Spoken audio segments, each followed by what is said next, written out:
Simuler une rupture de stock dans votre business e-commerce.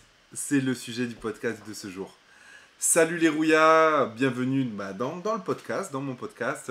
Je traite souvent d'e-commerce, etc. Mais aussi de web marketing, de mindset, de crypto-monnaie, en fait de tout ce qui me plaît. Voilà, tout ce qui me plaît, je sors un sujet et je donne de la valeur. Du moins, j'essaye de donner de la valeur.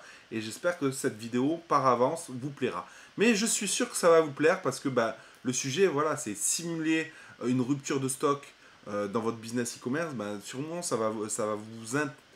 voilà, ça va vous titiller, vous voudrez en savoir plus.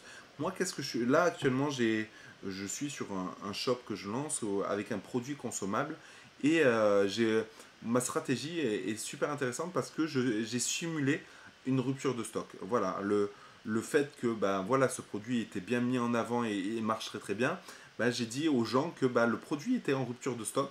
Pourquoi? Parce qu'il avait eu énormément d'engouement et que le stock était parti très très vite.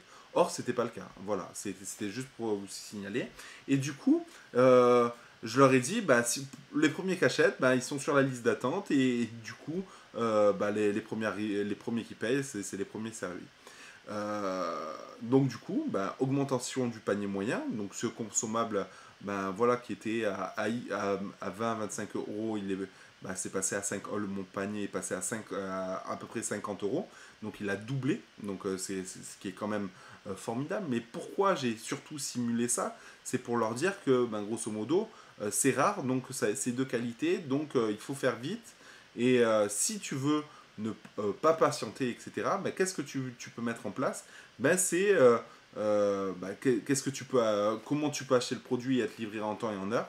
C'est en achetant mon produit par abonnement. Et du coup, en parallèle, j'ai proposé un abonnement sur le même produit en leur disant, écoutez, si vous prenez l'abonnement à la semaine ou au mois, vous êtes sûr, on vous garantit les délais de livraison en temps et en heure.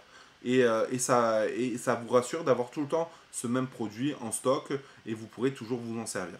Donc tout ça pour vous dire que l'avantage d'avoir créé simulé une rupture de stock, ça a augmenté mon panier moyen, mais c'est ça surtout, ça m'a créé de la récurrence. Les gens, ils ont mis de l'autre côté une CB, ils ont mis un abonnement en place, etc., etc. Et du coup, tous les mois ou toutes les semaines, selon la box choisie, du coup, tous les mois ou toutes les semaines, le produit part directement chez eux en temps et en heure. Mais moi, ça m'assure des ventes supplémentaires parce que la personne n'oublie pas de recommander le produit, parce que c'est fait de façon automatique. Donc, le fait de simuler une rupture de stock a deux avantages distincts que je viens de vous citer, l'augmentation du panier et aussi la récurrence d'abonnements de produits envoyés chaque semaine ou chaque mois. Voilà, j'espère que ce sujet vous a plu. Je pense qu'il vous a plu parce que c'est pas forcément des choses que je donne. C'est des petits tests que je mets en place qui marchent ou qui marchent pas. Là, en l'occurrence, ça marche bien.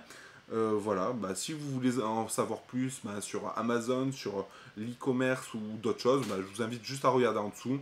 Vous n'êtes pas obligé, mais dans tous les cas, là, je pense que je vous ai apporté un peu de valeur. Et rien que pour ça, ça vaut un petit pouce vers le haut. Allez, sur ce, ciao les rouillas.